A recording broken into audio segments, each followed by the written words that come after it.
Savant as we get ready here for a little Major League Baseball. We are doing some hockey kibitzing, and let's see what else do we have online. NASCAR, MMA. I mean, NASCAR, MMA. Now I got to make sure we're coming out on the right stream. There we go. Looks like we are. There's always that delay. I gotta get Josh or Jordan Klein to show me how to do the little music intro. yeah, So I can yeah. double I'm, check it. I'm, Because I'm, I nobody might be should able to, trust me, Jake. Nobody should ever trust me in tech. I mean, when I went live for the hockey stream today too, like I went on the wrong one, and I swear I did everything right. So everyone's getting back into it. We're all a little bit rusty, or it. There's a bunch of things going on at once, so they'll bear with us. Very true. So if you are playing NBA, Malcolm Brogdon has been scratched. Justin Holiday is starting, not his brother Aaron. Drew, the other brother, already played today. So we have the Holiday reunion here. So I'm just going in and fixing a few. Now I'm seeing it's Aaron Holiday starting. Okay, one of the Holidays is starting. That's not being helpful. And I saw Malcolm Brogdon's in the, or Victor Oladipo's in the mix. This is the danger of doing multiple sports. And wait for it, Jake. Cardinal sin of taking a nap. Yeah, sad. I mean, you were saying that before we went live. I don't know how you do that. It's only money. It's only money. Yeah, but it's still it's money. I don't know. Like, can't be taking naps. That's why. I got up early. I didn't want to miss anything. I wanted to be prepared, and then I'm always scrambling right at lock, Yeah, no matter what sport. Haven't made my baseball lineups yet because we just. Oh, and Tommy LaStella just got scratched, by the way. You're into that sort of thing. I think it was Tommy LaStella. I thought that news came by because it wouldn't have been Tommy yet. I don't know. What it? No, it was. Yeah. So now we've got the Angels very watered down. As well, because there's no Shohei Ohtani. We've got Mike Trout on paternity leave, so we've just got a lot of moving parts here, and I'm totally comfortable with that. It makes me feel a little. I'm not underprepared because really even before we couldn't really make lineups until things were getting closer, but now in today's ever shifting world of who's sick, who's not. We're just, baseball's the farthest along, and what is this, day 9, I guess. Basketball, day 3. Hockey, we're a few hours into their first slate. We saw, who was it? Their goalie flipped, and King Henrik ended up, wasn't it Lundqvist? Didn't he play? Yeah, Shesterkin was supposed to start for the Rangers. He was deemed unfit to play, and so who knows what that means? They're pretty vague, and there's HIPAA violations with COVID if it is COVID related, but no one really knows. So we found that out 30 minutes before the first slate of NHL post-COVID. Who was the other guy that got Ryan? I don't know how to say his last name. Zingle. Ryan Zingle. Yeah, that one would have been nice to know, I guess, earlier for people. That came out about 7 minutes till lock of the very first game. So yeah, things are crazy. Things are out of control. But you've got late swap now on all the sites. I took care of that little mess there for me, and here we are. So first off, we've got almost 300 in here. Let's hit the like button. We're working hard. We came to you today with NBA, MMA, NASCAR, and then now baseball. Oh, I'm sorry. And let's not forget hockey. Jake started the morning off with a hockey show. So 5 different sports today on this very channel, and many of us doing multiple sports and multiple shows, so it's kind of fun. But with that, we're going to go game by game. We have a relatively leisurely slate to look at. We'll talk about Zach Greinke. He becomes a little more intriguing now that we don't have Shohei Ohtani in the lineup. And then we've got what's the other one? Oh yeah, Coors Field. A lot of interesting stuff here to talk about with Coors Field, Jake, and that's one where I'm not afraid to go away from it. Last night, people embraced it. It was the first Coors Field slate in 10 months. That's a long time. No kidding, man.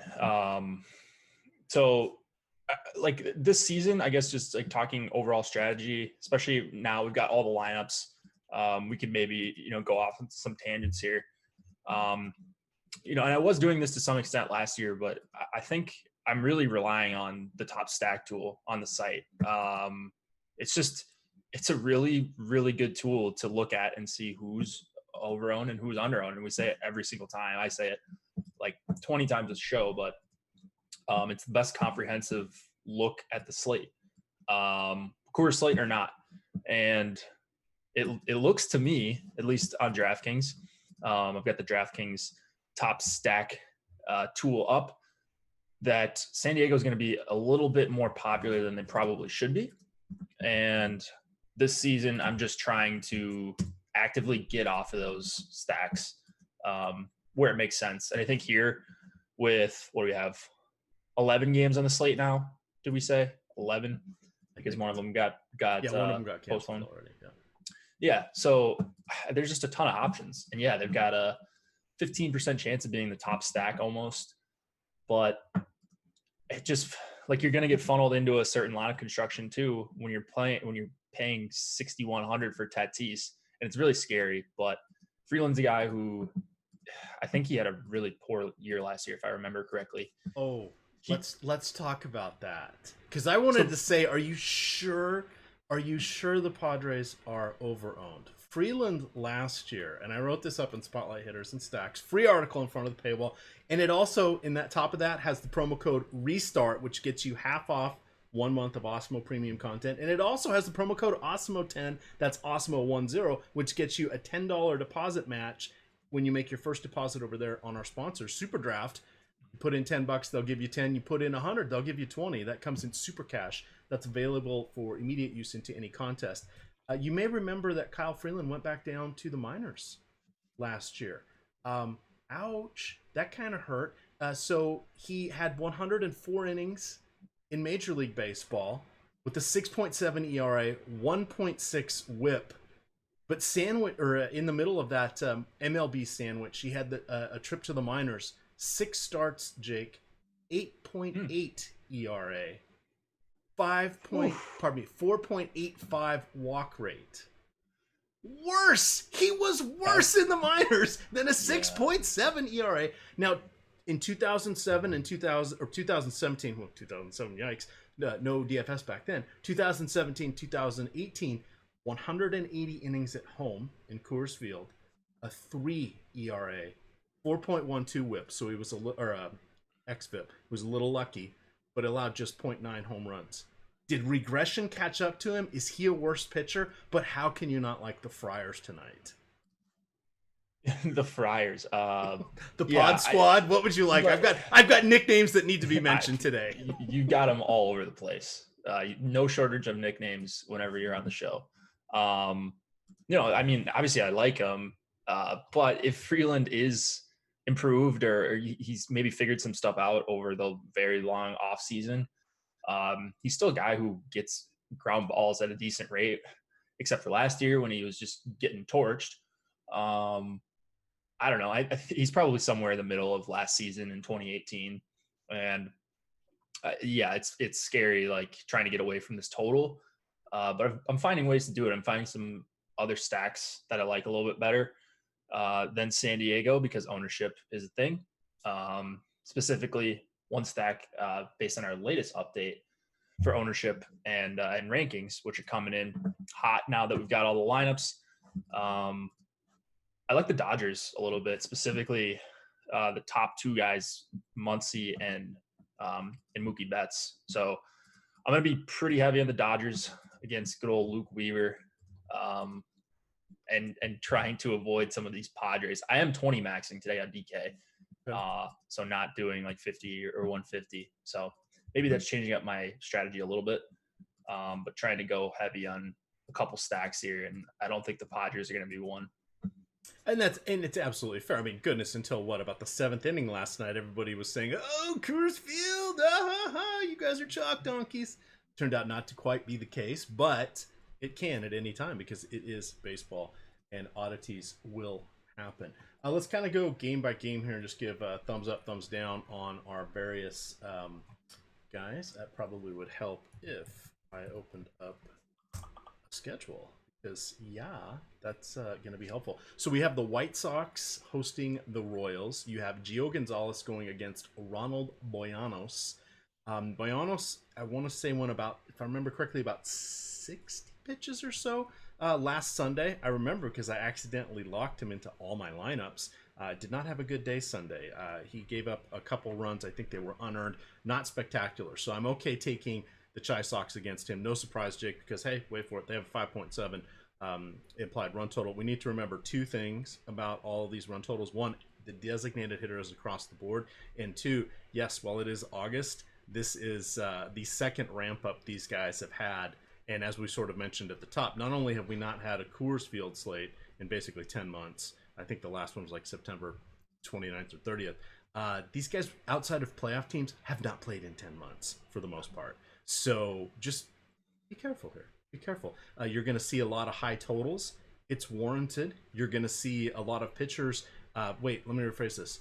How many pitchers tonight do you think will make it through the fifth inning? Yeah, like a third. looking through some of these guys. Do half of them make it into the fifth, meaning 4 1/3? Jake? Yeah, that's the question. Like, none of these guys are going that deep. I don't think too often. Like, Tyler Chatwood is $8,200. Like, this guy, he's not good. So just the pricing's all over the place. I don't think a lot of these guys are going to go super deep. Including some of the guys I'm really heavy on, like Glasnow. He's going to be popular. Like, everyone knows kind of deal with him. You're just looking for a bunch of strikeouts in a few innings. Carrasco, maybe one of those guys that could go deep, but his matchup isn't great. He's not even favored, and he's 9,200. I don't know. I mean, I'm just hunting strikeouts basically with my pitchers tonight. And Glasnow and Carrasco are two of the guys that I'm targeting pretty heavily over on DraftKings. And then on FanDuel, I ran a bunch of lineups there as well. It is going to be Glasnow, some Kenta Maeda, and then probably going to close my eyes and play some Drew Smiley as well. Oof. We've got some thoughts on that, but in the first game here, I didn't really hear you say Gio Gonzalez. Not a fun one either. I do want to point out that I can't do names off the top of my head. Adalberto Mondesi, I believe he is 2,600 over there on FanDuel. He is 3,900 on DK. He is batting 6th. I don't know why. Didn't he lead the league in stolen bases last year, or was second? No clue what they're doing with him in KC. He's batted 7th a couple times. I mean, Ryan McBroom is hitting cleanup today for Kansas City, only because they're giving 36-year-old Alex Gordon the day off, it looks like. So we have to talk about Gio Gonzalez, veteran coming in here, gonna get some pitches. What he does with them, I don't know, but he is scary enough, a viable option on 2 pitcher sites, because as Jake said, we're buying pitch count at this point, or hunting for strikeouts. The wins are at this point, in my opinion, kind of off the table for most pitchers, because they're not even going through the 5th to qualify. And then the guys that are aces sometimes are not making it there. They're still getting us strikeouts, but they're really not going much beyond it. And if it's a tie game, or it's not that hard for the bullpen to erase a 2-1 or a 3-1 lead. I don't think we can look at wins right now this year. I think those are more so than ever. They're harder to get. So it's like in playoff baseball, right? Yes. Like everything, it's a sprint season. So I've said it a bunch of times so far in the shows I've been on, but you can't be giving up a weekend series to the Tigers. Like, you have to treat every game like you need it, because you really do. You can't lose 5 games in a row and make that back over 162 game season. 5 games is a 12th of the season. And then you got to go on a tear the other way if you want to put yourself in playoff contention. So managers are going to have quick hooks. We're seeing a bunch of pitcher injuries. I don't know if that is because of the abbreviated spring training, but it's already been a really weird season, and we haven't even talked about the actual state of the MLB playing or not playing. Like, Do we We've got come out games at the tonight, end of the right? month with games still? We're day 1 of August here. Do we make it through August 31st with with with 2 teams playing? These next few days are huge, right? This weekend is huge. Yeah. Even Commissioner Manfred said, and he's had no accountability. I get, there's been some questions about what the players have been up to, and whether or not a small minority of them is taking it serious, or certain teams are taking it serious and certain ones aren't, and that stinks. But all I know is we've got games for tonight, and that's all that matters for DFS. All right, let's hit another game here. Zach Greinke, Griffin Canning. This one is interesting. Greinke, and we'll talk a little bit about some of their prior pitch counts. Finally, DK has them in their player log, so I don't have to look them up individually. Greinke had 58 pitches against the Mariners in his last start. I think he's eminently interesting. I mean, we're paying top dollar. We're not getting Zach Greinke, former Cy Young winner. How many people have forgotten that? But we're not getting, the guy that's going to bulldog his way to 7 or 8 innings. I'm hoping for 5. But at 10,800 against an Angels team that does not have Otani, does not have Mike Trout in it, paternity list, they have a 4.1 implied run total, even though it's 85 degrees in Los Angeles. But their lineup is Fletcher, Goodwin, Anthony Rendon, Justin Upton. The 40-year-old Albert Pujols gets a bump from the 6th spot in the lineup to 5th. Luis Regnifo, I'm sorry, I apologize for messing that name up. Jason Castro, Taylor Ward, and Matty T. That looks like a quad A team, maybe. We gotta consider Greinke, but Greinke throws fastball. Fastball gets hit hard. What happens? So I don't have Greinke right now, but he looks, crazy low owned considering everything you just laid out there. Are you looking? Let's shape that too. Are you looking at DK? Yeah. So DK. they've priced up hitters not just in Coors Field. They've priced up the Cubbies. They've priced up Boston, the Yankees, the Twins. They've done a good job of making things very uncomfortable for us today. So sneak peek, we're going to be uncomfortable with pitching. It's going to be okay today because we want the bats. Not a lot of aces going for their respective teams today. Looking at, relying on the top pitcher tool is something I do all the time too when I'm not really sure about pitchers. At least don't play if you can't decipher which one of these guys is going to go 6 innings and, which one's going to get pulled in the 3rd inning, and you don't have a good idea of that, at least play the guy. If you're going to play all this garbage, play the lower owned garbage pitcher. And so I'm seeing Smiley having a ton of ownership. I'm seeing Greinke actually looks a little quite a bit under owned. 10% chance of being 11.3% chance of being a top 2 pitcher, and then just 4% ownership. That seems pretty good to me on DK. Maybe not a ton of strikeouts in this Angels lineup, but I still think there's probably enough, even if we're getting 80% of the old Greinke or 75% of the old Greinke. So that's someone that you should probably consider. Right now, though, I'm not getting to him because I'm getting to so much Glass now. I'm getting to 50% of both Glass now and Carrasco right now in DK. So 10 out of my 20 lineups over there.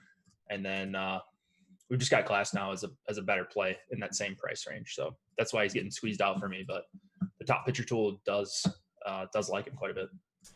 All right.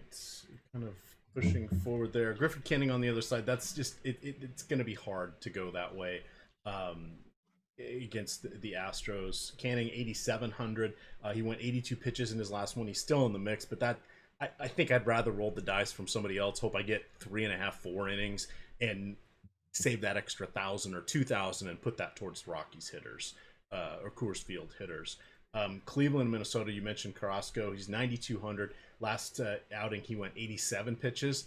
That's going to make us feel like he's probably one of the better guys. Unfortunately, he's facing the Twins. Jake, 307 home runs. That feels like a major league record from last year. I'm saying that because they are the Minnesota Jakes. You still want to go with Carrasco, even though they are the Minnesota Jakes? Yeah, I think even if he gets touched up, and you saw what he could do in his last start, right? So he had 10 strikeouts in 6 innings. That's semi-realistic here. I would more be looking for 18, 20 DK points. If he gives up a couple solo shots, that's not the end of the world. You probably are against the Twins because, like you mentioned, they just hit so many home runs. They're very deep. Looks like about an A+ lineup for the Twins, about as good of a lineup as they can roll out 1 through 9. So it's a difficult spot, but you just got to hope that Carrasco can just get you enough strikeouts, get him at the right time to avoid giving up the 3-run shot, and hopefully pitch with no guys on base for the majority of his start here. Yeah, I'd rather. But yes, give up it does scare me. I'd give up a solo home run instead of, a 2-run double kind of thing. Yeah, absolutely. Can we limit base runners? What is the downside here? Who says no to that? Kenta Maeda on the other side going against Cleveland. Maeda went 84 pitches. Reminder, he is no longer under the tutelage of Dave Roberts. So I feel comfortable to say 85, 90 pitches for him today. Not the best matchup going against Cleveland, but he's a guy that usually can contain strikeouts. I mean, 6 felt pretty good last week for Kenta Maeda, but the better part, he only gave up 2 runs against the White Sox. So I'd be thrilled with a line like that, even at his price point. We have to, again, reset our calibrations here. But again, hitters are going to be the hallmark of the day on all sites. So, I don't hate him. I'm not really drawn towards him. I understand the attention that we're giving to Carrasco there. You've got Michael Wacha coming up next. 77 pitches in his outing against the Boston. He gave up 1 solo home run. That was it. 4 strikeouts. Here's a guy that's dealt with a variety of injuries throughout his career. He has, fought his way back from different ones. When he first came up, kind of when DFS was in its infancy in 2013-14, he was a really good pitcher, but injuries have just kind of robbed him of anything there. And here I am trying to find St. Louis. He's not on St. Louis anymore as I change my filters. He is on... There he is. He is on the Mets. So he is going against Acuna, Albies, Freeman, Ozuna, Matt Adams, Dansby Swanson. Those guys all have a 180 or higher isolated power against righties. Albies, Freeman, Adams come from the left side. That is a little bit of a problem for Wacha. Well, kind of everything's a problem these days for Wacha. Last year he allowed in essentially an even-ish split, a 350 WOBA and a 210 ISO combined. That's not great, but we're looking for innings eaters at this point. Waka. He's got to be. Yeah, he's got to be like in the conversation here tonight at 7,800. Because it ain't gonna be Tuki Toussaint. Let me tell you that. On the other side. So I actually have I think a couple Tuki Toussaint shares, so I don't want to disregard him. We can get two clean innings from him. I'm doing cartwheels. We'll talk about Tuki in a moment, but is he on a major pitch count? No, that's all I'm hoping for. I want him once through the order, unscathed, and just sit his butt down on the bench, and I'll just take it. I'm good. I don't want negative, Jake. I don't want negative. That's the problem I have with Tuki. Yeah, I mean, I have 1 share out of 20 of Tuki Toussaint, and I think a few on FanDuel, $5,500 there. That's the reason why you can just stack up pretty much any bats. That's how you get to your Coors stacks, and your other expensive stacks that you can play actually together in a lineup. So I'm hoping for a little bit more than a couple clean innings from Toussaint in the 1 lineup I have on DK and the few that I have on FanDuel. He's not a major part of my my process here tonight, but essentially getting no ownership at all, and he has a 10% chance of being being a top 2 pitcher, decent chance of being the top value pitcher as well. Yeah. So let's talk about him just for a moment here. Talked about him. So the Spotlight Hitters and Stacks free article in front of the paywall. We have the Spotlight Pitchers article, and then you've got T. McBee, our boy Terry McBride, who you have seen him or haven't seen him yet. I'm sure he'll be on some shows here, but he's been on the podcast. He's kind of our main analyst there. He runs 2 different stacks articles throughout the day. So we're really focusing in on hitters here at Awesemo. Now, one of the reasons we're doing this is that we're giving you some of this stuff in front of the paywall is we're building it off our tools, but those are updated throughout the days. We want you to understand how good they are. And then we stop writing the articles at a certain point, and then the tools still get updated. So that's why we ask you, come behind the paywall here, get the good stuff. This will give you a baseline. But he does. He and I both do night before articles. Mine focuses on a stack from each of the slates. So if there's an early one, a main slate, an evening slate, a late evening slate, and then the late night hammer, I'll put up 5 teams. He's going to put up kind of the more popular stacks. So rarely are ours going to cross because we're trying to give you teaching moments. You can understand what each team brings. And then when those teams get in different situations down the road because of where they're playing, who they're going against, etc., you'll have an idea of those teams. So we're trying to teach you on that one. You get the spotlight hitters. That's from Austin Barney.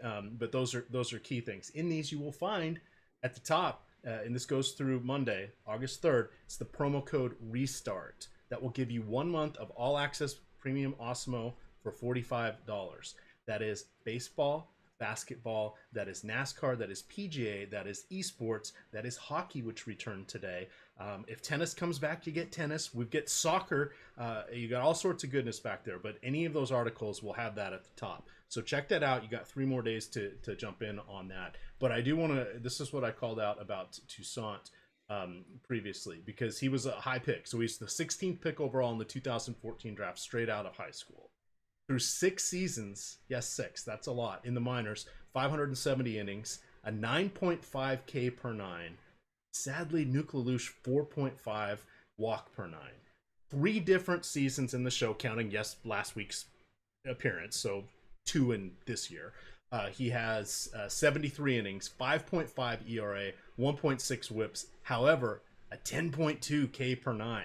He profiles way better as a reliever, but baseball wants everybody to be a starter because starters that can do that are more valuable. But inherently, you can't do that over more innings, which you can do over a shorter time frame of innings. You'd be shocked that the baseball minds have not quite figured that out yet after 150 years of playing baseball. But yeah, that's where we are. So he's a good pitcher. He's probably going to go about 65, 70 pitches per start. I use air quotes this year. They may put an opener in front of him. Whenever he's pitching, he's going to go about 65, 75 pitches is my guess this year. So even if he's a starter, he's not going to make it 5 innings. He's just not, unless they're incredibly efficient. But I could see them, what do you say, Jake? A 50-pitch outing, he somehow makes it through the 5th inning, and they're going to be, he's kind of tired. We better not do this, even though he's throwing way less pitches than he has all year. It's just like baseball. Come on. But we gotta look at him. So that's where I'm saying if I could get 2.5 clean innings, I would like them to come with 4 strikeouts. But yeah, that's right, where I'm saying the upside is with that. If he goes a second or third time through the lineup, they're going to get to him for some runs. I said, hey, let's look to Brandon Nimmo, Conforto, Robbie Cano, etc. Those are you can play both sides of this one. He's an SP2, but just know you're playing with fire. But there is some upside here. There is some upside. Yeah, I feel like there's a bunch of guys like that tonight. It can go south for a lot of guys. You just need to put yourself in a situation where if you're multi-entering, I think get a diverse group of pitchers when there's uncertainty and ownership says that there is certainty. Like with Drew Smiley, who's going to be in close to half the lineups on DraftKings tonight. He is a good point per dollar pitcher, and it is a lowish total and a good park, but I would rather just pay up and try to get 6-7 strikeouts from one of these studs in a tougher matchup rather than play a bunch of chalk Smiley over on DraftKings specifically. Do you ever play the DraftKings tiers? I don't. I probably should, but we don't have ownership for them, and that is true. Deal. That's where the edge still exists, though, because you have to, and there's no stacking. But if you go in, you can sometimes you can find stacks. You need to hand do it. It's really a test of how good are projections, and how good are you at getting a certain player mix. Tonight, I'm trying something very, very different. I have put every Rocky and Padre in a group, and I've said you have to start 4.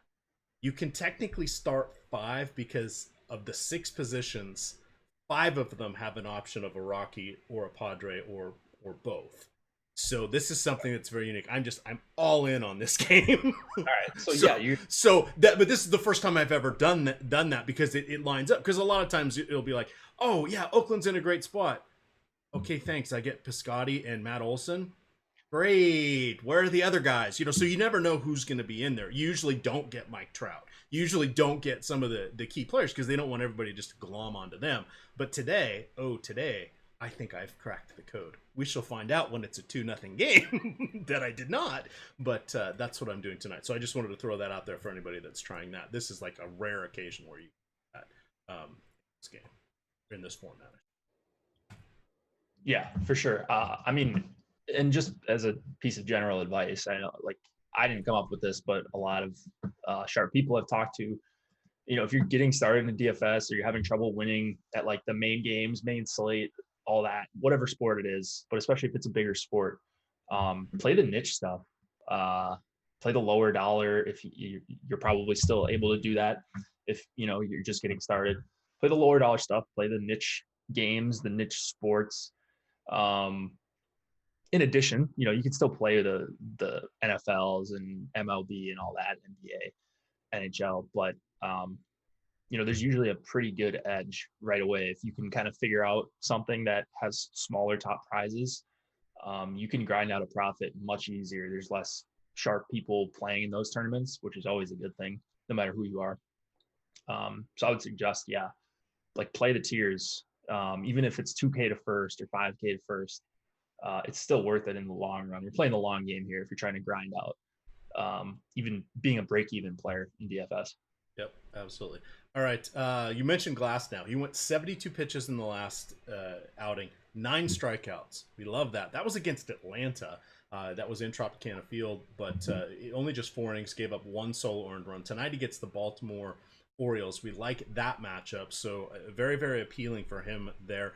Baltimore, much like Seattle, has kind of been, and the Giants at home. Where is this offense coming from these teams? Clearly from no-name players or people that we're not thinking of as the household names, but yikes, anything can happen. But I don't mind going against the Orioles. On the other side, Wade LeBlanc, 4,400, 76 pitches in his last outing. Pitch per dollar, he's right up there on your site. So I think I'm going to have him on probably 10% of my lineups just as a function of I want expensive bats. Fingers crossed he goes, 3-4 innings. I'd love it. If he goes 5 and gives up 4 earned runs with a couple strikeouts, I'll survive. I won't hate it. The last game he pitched, he gave up 2 home runs. So, we'll see what happens here. But anything you want to hit on a little more for Glass now, or is LeBlanc in your plans on your 20 team? Yeah, we just got an ownership update, and Smiley actually came back up. So, give me a couple shares of Wade LeBlanc. He's, like you mentioned, pitch per dollar. He's not very good, but if things go okay for him, he's a guy who could realistically throw 5 innings. And at 4,400, plus you don't have to compete with the rest of the field if you get an upside performance and he gets you 15 points or something along those lines. As another game gets postponed for tomorrow, he can get you realistically 15 points. Not a super high likely outcome, but it's in his range of outcomes, and he's just way too cheap and not really getting owned at all. So I don't mind LeBlanc if you're punting at pitcher. All right, and I don't have chat up, but for those of you, I'm sure saying, I've heard someone say pitch per dollar before. Yes, my good friend Dean Shabelson. Dean 78904 if you want to get all technical. That's a phrase he uses. Remember, he and I have done lots of shows together back in the day. We're still friends. We still text. We still talk. So not stealing from him. Want to make sure that if you're saying, hey, I've heard that before. I didn't invent that one. I've heard it from him. But I do want to say it because I think it's very valuable, and never more so than this stretch of games does it come into application. Because before you're like, blah, blah, blah, everybody's going to get 100 or so pitches. That's not the case this year, especially right now. So we need to turn things on its head, and that's a simple way of saying, pitch per dollar is what are our opportunities for ideally better things to happen, and variance is variance on your side. The old baseball adage, and I've twisted this one myself into starters, is no matter what kind of pitcher you are, about a third of your starts are going to be good, about a third of them are going to be bad. It's the other third that make the difference. And that's the old saying. They used to say that about wins, because even the worst Major League Baseball teams still win 40 to 50 games. It's almost hard to lose more or lose more than 110 games. it's incredibly hard to do so just because of the variance. So now we're looking at variance within a shortened season already on a pitch count. Let's see if we can harness some of that in our flavors. Step down in buy-in levels, make more teams. That's the Awesemo way. Well, he plays everything, but that's how I do it, the Awesemo way, with an EMac twist. Yeah, I love it. I think I agree with pretty much everything you said there. So, right. I mean, already a super high variance sport. Add more variance. There's a lesser sample size. Like, I think DFS players are putting more pressure on themselves to win because you've only got, a third of the slates really, than what you would have in a normal MLB season. So, you got to make it happen pretty quick on the field, and then if you're playing DFS as well. Yeah, what is going on here? I'm just looking at, and other people may be running into this as well. I'm looking at a little fantasy control. They haven't disappeared for me, the people that aren't starting. I wonder why that is. You try a shift refresh. Ooh, shift refresh, is that a magic thing? So, and that's actually a good. What's like the refresh button, or hold down shift and refresh? Hold down shift and then just go and to the browser. Yeah, and just so clearing the immediate cache, is that what that's doing there? So one thing that happens sometimes with Fantasy Cruncher, because there's so much information going back and forth between their sites, they run a little like this is the first time you ever really see your local caches, your information holds being that much more, because they just have that much more data that's bouncing around. So every now and then, yeah, that didn't work. Every now and then you're going to have to do something like that just to clear things out, or open a new browser. Or I haven't restarted my computer in 2 days, so that was probably bad. Oops, poor form on my part here. But easy enough, I can just go click the sort order, and I'm eyeballing it, and I'm seeing that, yeah, I don't think Donaldson's playing. I don't think Brandon Lau's playing, or is it Brandon Lowe? I forget. Willie Calhoun. So I can just go through and quickly uncheck all those people, so they'll stay out of my my mix here. And because I was putting in things first thing this morning, potentially it's still I'm not re-uploading those projections. They're already in there, so there's nothing to coming in my new projections now to overwrite this. That's another trick that kind of runs in the way there. So boom, just like that, I've just gone in and zeroed everybody out, and I've unchecked them all. It went that quick. If you know what you're trying to do, you can do it quickly in Fantasy Cruncher. So just want to put that one there. All right. Oh, Julio Urias or Luke Weaver. You said some not so kind things about Luke Weaver, but he is going against the Los Angeles Dodgers. The Los Angeles Dodgers 5.4 implied run total. Remember, DH, and they're one of the teams that can really take advantage of it. But today, Jake, bottom four of their lineup: AJ Revenge, Pollock, Revenge is his middle name, Edwin Rios, Will Smith, Matt Beattie. They're not that scary, but they're still getting a 5.4 implied run total. That seems like an indictment there against Luke Weaver. What do you want to do with Luke Weaver? He's 8,000. The roof is closed tonight. The humidor's been working overtime, I'm sure. It's had 10 months to chug along here and dry out some baseballs. What do you want to do with Luke Weaver? Not really play him. Dodgers are just really tough. Their top six is, I mean, you probably put that up against any other team, and they don't even have Bellinger in the lineup.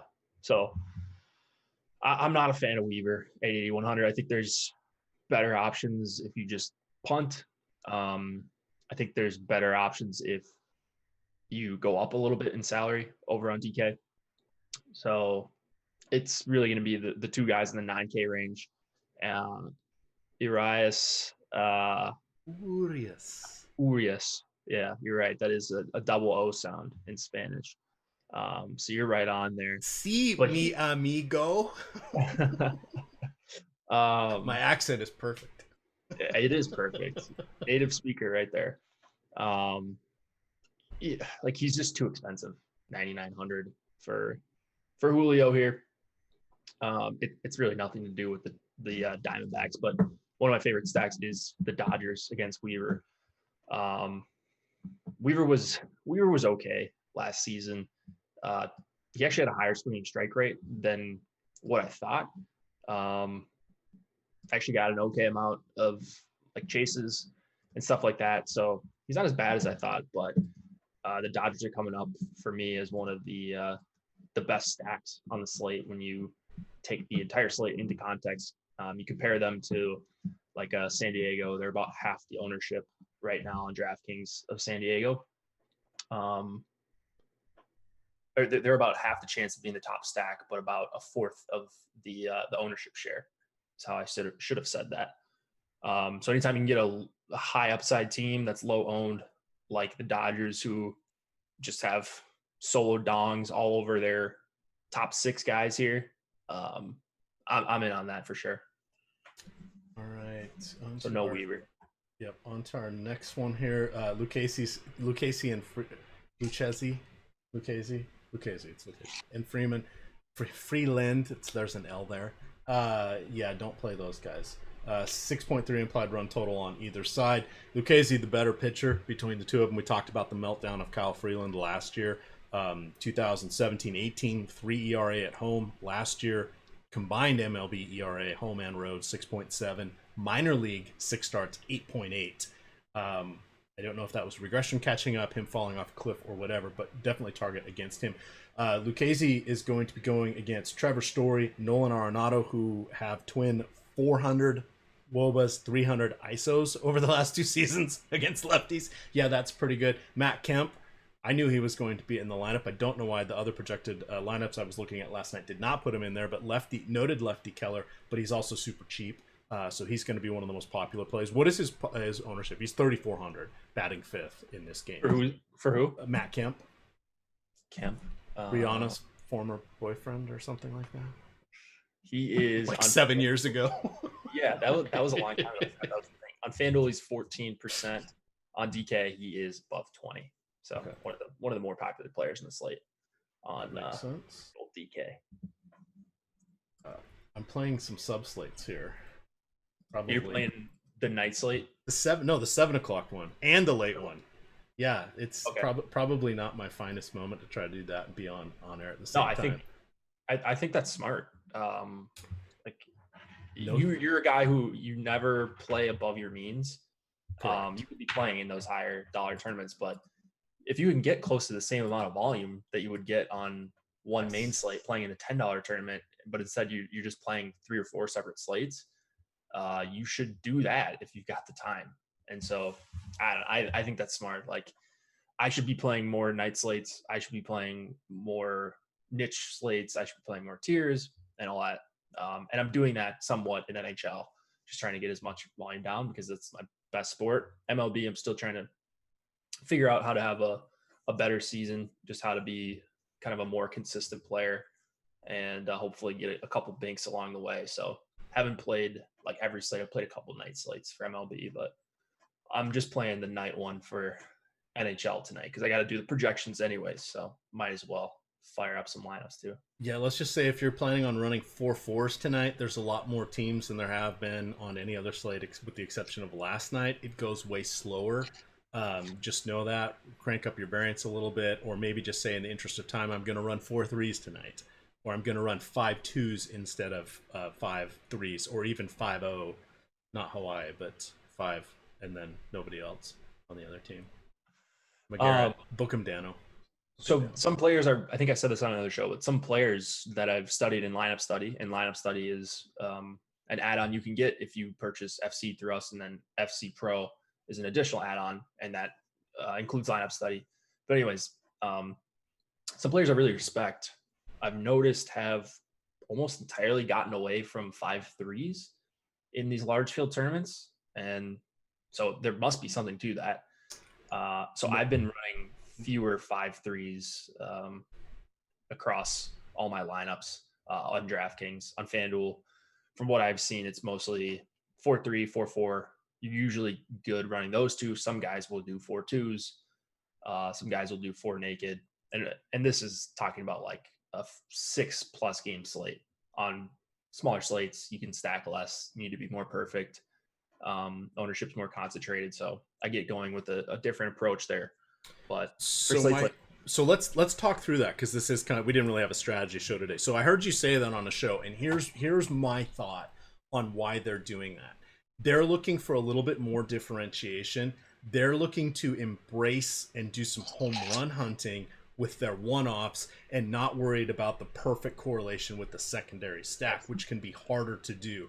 So I think that's getting them some built-in differentiation on the field with what the field is now doing, which, wait for it, was doing what they were doing the last 2, 3, and 4 years. So they're trying to zig when the other people are zagging because everything's so bleeping top heavy at the moment. But to me, when I heard you say that, and I thought, that kind of makes sense. Don't restrict it as much. That's going to allow you to, get, especially with bullpens coming into play. If you just set one hitter against your pitcher, hey, it's okay to have, and Seth, I hope you're watching, it's okay to have a hitter against your pitcher, especially now if the pitchers are barely making it out of the 5th inning. You're going to get a chunk of bullpen, and most people aren't going to look that way. Now, a number 9 hitter against your pitcher, okay, that's playing with fire. But those home runs still count the same. I just want to say that. I've heard the home runs still count the same, no matter who they're hit off of. A wise man once said that. I can't remember who. If Seth's watching, there's a tear rolling down his cheek, and it's not of joy. It is of anger. Yeah, Seth was watching my NHL show earlier today. Had a nice viewing, actually. A lot of people excited to play NHL, so I'm hoping we can get some big contests.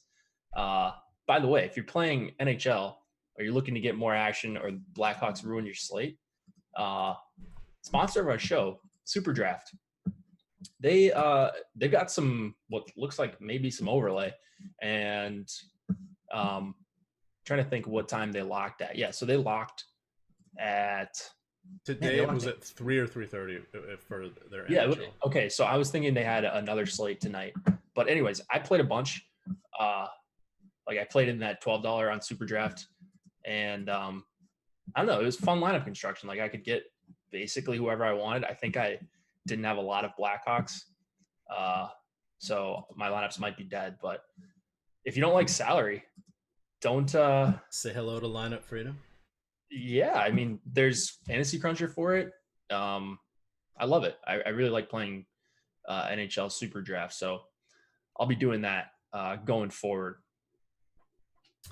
You have not yet signed, or if you have not yet made a deposit at SuperDraft, when you make your deposit, when that little promo code pops up, you could say, "Oh, I've got one. It's Awesemo 10. That's Awesemo 10." You put in $10, they'll give you 10 more. You put in 100 on that first deposit, they'll give you 20. That comes in Super Cash, which is the site currency. That comes out of your account first into any contest you want to play. You can't withdraw it, but it comes out first, so you don't have to worry about that. And it's definitely a fun way to dabble in this. And they've got, you want to get a little skin in the game, they run a free roll every day there that you can just test things out. They also have the nickel, which is a 5-cent entry. If you want to go practice mass multi-entry, you can do that. I've just been trying like 10 different lineups just to kind of see different things that I think work or don't work, and I don't want that risk. So if I don't get around to setting them, they just do have late swap, but if I don't get around to setting them, I'm like, whatever, it's 50 cents. But it's another way to play, and then you can pop in over there. You know what you're doing when you get overlay. Like today, some of the basketball tournaments overlaid a little bit, so you're ready to. You have your strategy in hand, and we've got the projections that account for the multipliers, which is the differentiator there. So no salaries. So an amazing hockey player like, I don't know who's a guy like what's one of your defensive players you like? I ruined my own Giordano. Yeah, so if you like him, he's probably got a 1.1 multiplier.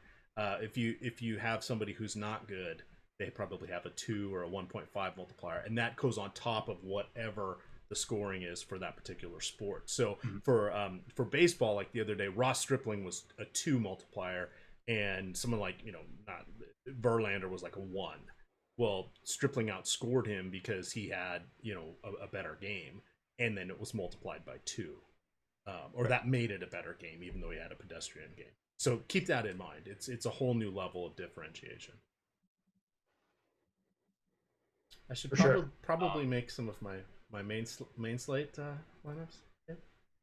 Yeah, go ahead and do that. Yeah, what, 12, 17 minutes, I think?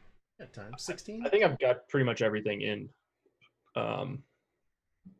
We've had the lineups for 45 minutes, so you were getting all your niche slate stuff. Yeah, that's always the hard part. And I've got my my placeholder lineup. I'm not happy with it because it's I believe it's Wade LeBlanc right now, but placeholder lineup is sitting with a lot of Coors Field hitters. Continuing along here, moving away from Coors Field, Pittsburgh at the Cubbies. Tyler Chatwood, not great, but he is seeing just a 3.9 implied run total there from Pittsburgh. That seems a little bit off. 7 to 9 mile an hour breeze coming in from left center. I don't really think that's doing it. Oh, wait, look. Phillip Evans, Jared Dyson, and J.R. Murphy are the bottom 3 of the Pittsburgh order. That's what's doing it. What do you want to do here with Chatwood? God, I wish he was 6,200. We'd be talking about jamming him in. But at 8,200, that's a tougher tale. Yeah, he's just not very good at all. He's always had big issues against lefties. But you might have some strikeouts in this lineup.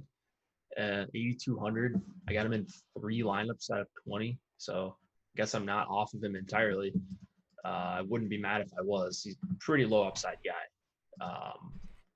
I'm pretty sure I don't have him on FanDuel.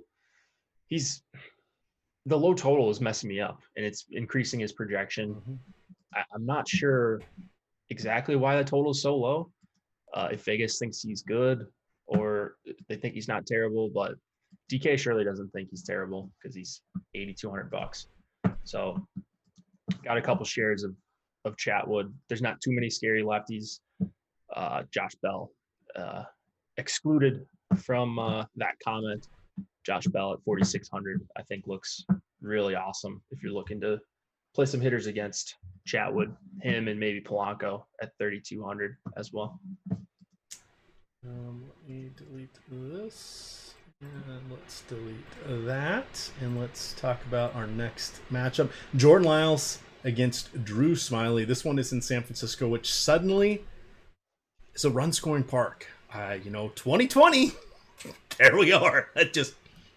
Why not? Because why not? Why not take a park that generally suppresses runs by 20% over the average park? And let's just get rid of that because rules don't apply anymore, Jake. It doesn't matter. Aliens are going to come down and we're just going to be like, hey, bring me a beer, man. What's going on? It just, everything's become normal. That said, Jordan Lyles is starting. He's their 5th starter, made an appearance in his last one. So you're not seeing a high pitch count. He's someone who's still prominently involved in my my lineups tonight because at 7,900 for the park he's playing in, I like it. Brandon Belt is back. Evan Longoria is back. Brandon Crawford still in the mix. I think two of my favorite hitters on the team are Yastrzemski and Dickerson. They're 1 and 2. I'm playing both sides of this, but I'm playing this in a manner for which I am outright going for probably a 3 to 4% San Francisco Giants stack, and then just riding with probably 40% Lyles. And I'm just going to play either side of this one, and I really am not that worried about what's going to happen. The Giants, fortunately, have been scoring some of the runs in the late innings, so there's no guarantee that's going to keep happening. But, if you can't have soon-to-be 30-year-old Yastrzemski and 29-year-old Alex Dickerson, anchoring your fantasy teams, what can you have? I'm still comfortable with it. What do you want to do with this? Yeah, this won me the late slate 2 nights ago. Or maybe it was 3 now. It was at some point during the week. I went and locked in the San Francisco Giants, and nice. Those teams took down some winner take alls and some other stuff. It was like, oh my! I woke up the next morning like, oh my God, what happened? And oh well, 3 home runs from those 2 guys combined worked out for me. So there we are. Nice. Yeah.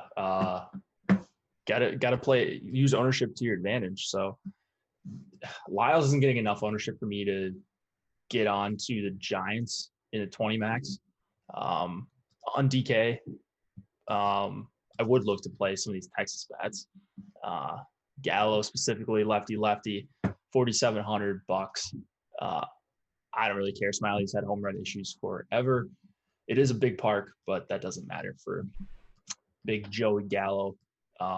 Overall, this game though, I don't really have much going on. Not crazy about Lyles. Certainly don't like Smiley at that ownership. I might have. Let's see. I don't even know if I got to 1 share of Smiley, 1 share of Lyles out of my 20. Over on FanDuel, 1 share out of 150, and then Smiley, yeah, I got to a bunch of them. 20% over on FanDuel. So it's just a good pitcher's park for sure. But you're getting a very, very popular Drew Smiley and just going head on into that, which isn't the most comfortable of feelings. Not by any stretch. What's Smiley up to now? Is he really at 40%, or is he even higher? He is 42%, almost where Glass now's at. Seems aggressive. It does. Top pitcher tool hates him. Top pitcher tool has him at, let's see, 13.5% chance of being a top 2 pitcher. That's not bad. 15% chance of being a top 2 value. That's pretty good. But his ownership is way higher than those other 2 numbers, closer to 40%, above 40%. So for large field tournaments, I'm not a big Smiley guy tonight. All right, I'm kicking off a 4-3 because I'm not going to run 4-4s. I'm going to take my own strategy here, Jake, and run these because I already know that it's going to chug along for a little bit, but that's okay. Oh, come on. Oh, it's afraid to even start. It didn't even want to start. Okay, there we go.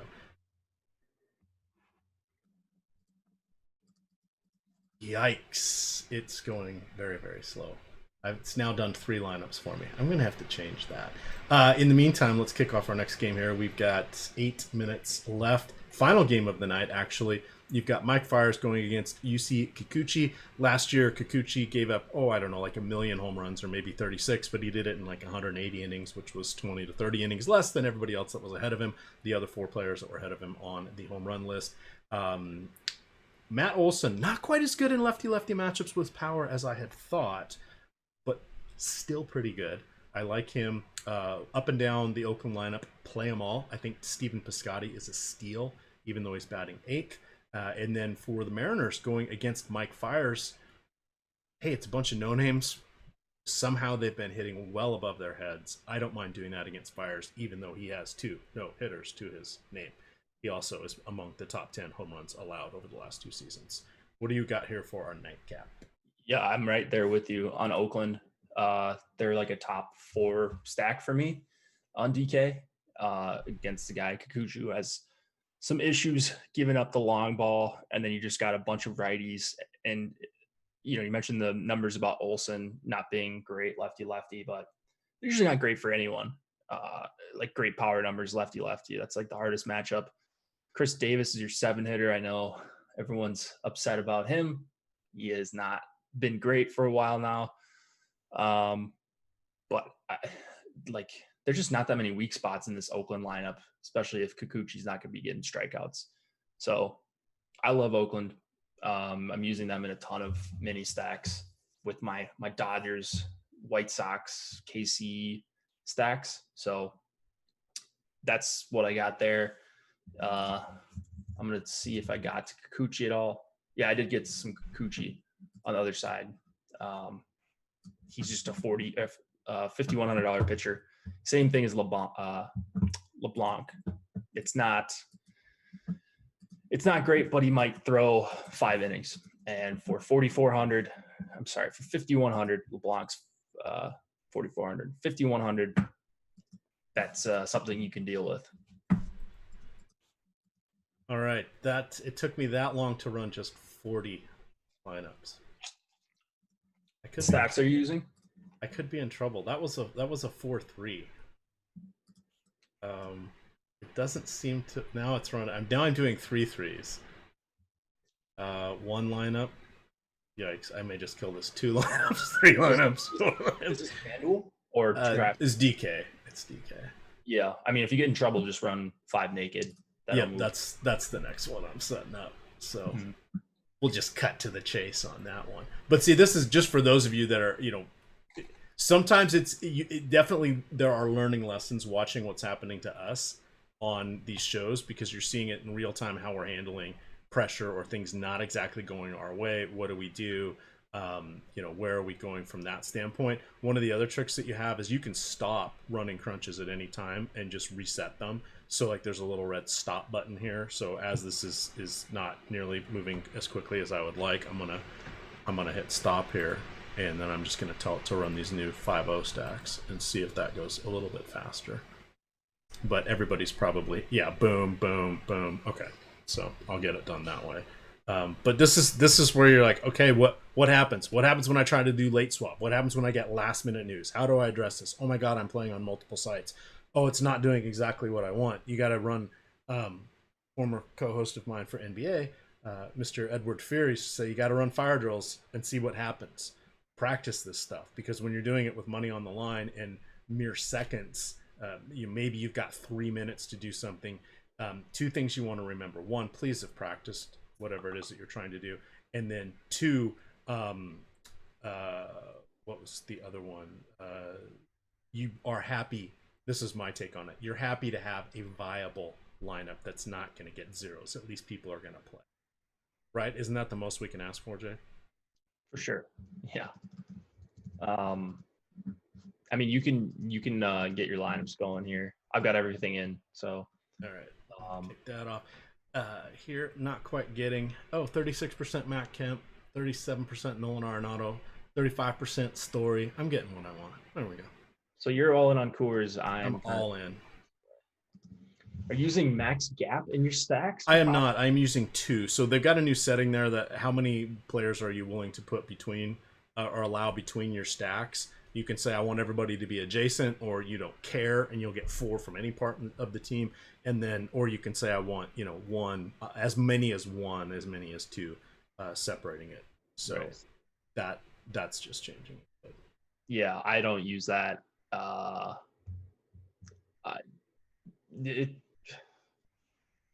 I've listened to Alex and I've talked to Alex, like batting average or batting spot, or batting order, I should say, batting spot. Geez, it's been a long day. Like everyone's correlated to everyone on the team. Every single walk, home run is going to give you whoever's in the lineup a better chance of getting another opportunity to accrue more points. So the number 1 player in the world is not using it to build lineups, then why should I? That's how I think of it. So maybe there's a way to do it and do it really well if you want to have a tighter player pool or kind of avoid the 2-7 2-man stack, but not for me. I'm okay.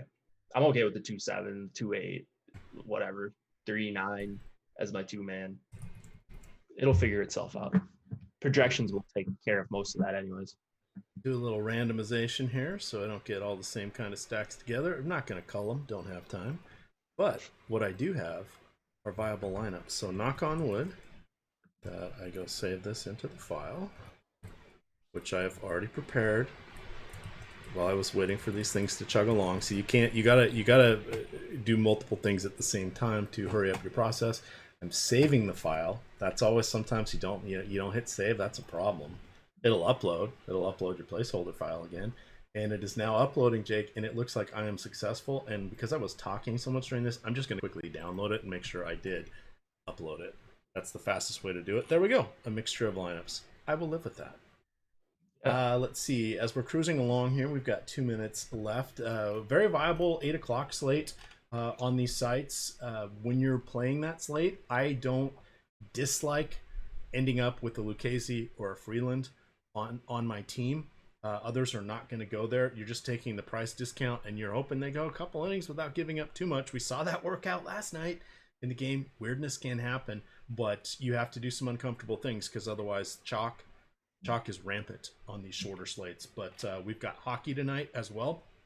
I am doing some showdown, some late slates. I'm playing all the hockey slates because we have some amazing projections. Those are created by Jake and Alex together, and we've got some stack tools and things work out there, so that is very, very helpful. And then we've got some NBA going on as well. Probably not doing as much NBA tonight.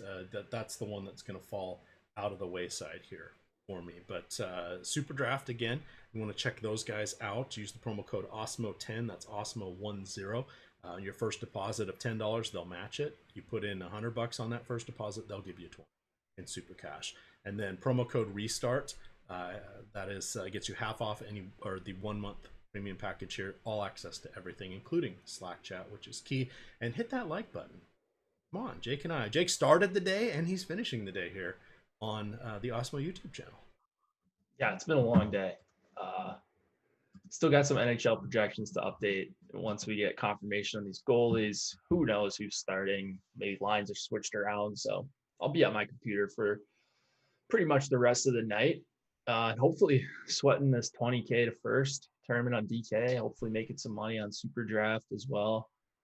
Playing NHL. So long day of DFS. But this is what we asked for, right? We asked for all these sports to come back, and they're bringing it back. And I barely even noticed that there's no fans.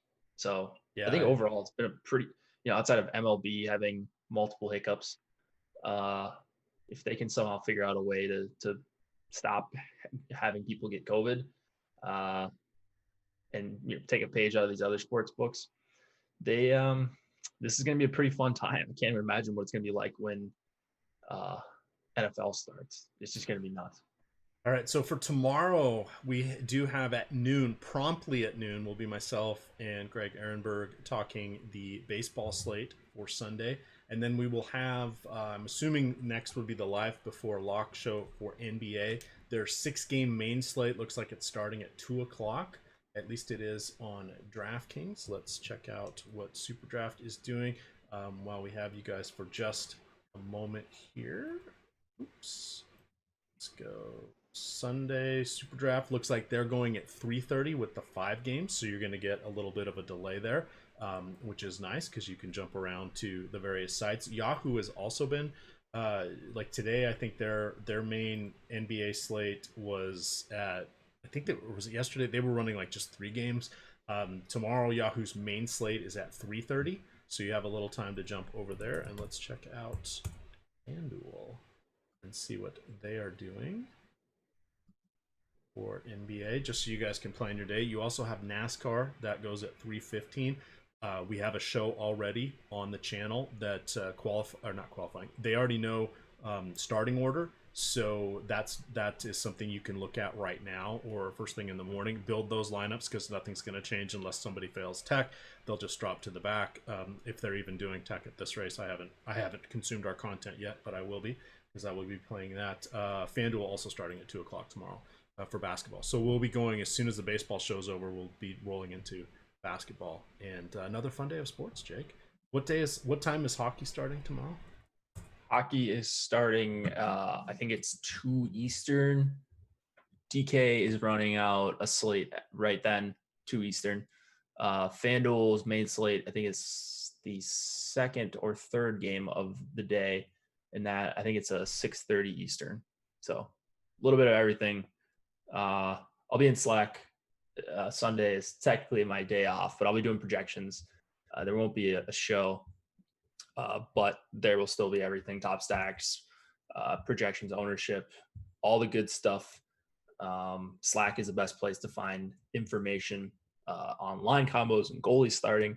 So be in there if you are not already. Use the promo codes. There is a NHL specific promo code if you want to join for that reason. NHL is back, 50% off your first month of NHL monthly. You can add on FC afterwards with that package if you so choose. A lot of good stuff going on. We've also got promo code Restart, I think you mentioned as well earlier, EMac. All right. Well, with that, hit the like button on your way out. Have a good evening. You can follow Jake on Twitter at Jake Hari. I am at EMac DFS. And of course, it is Awesemo _COM. With that, gamers,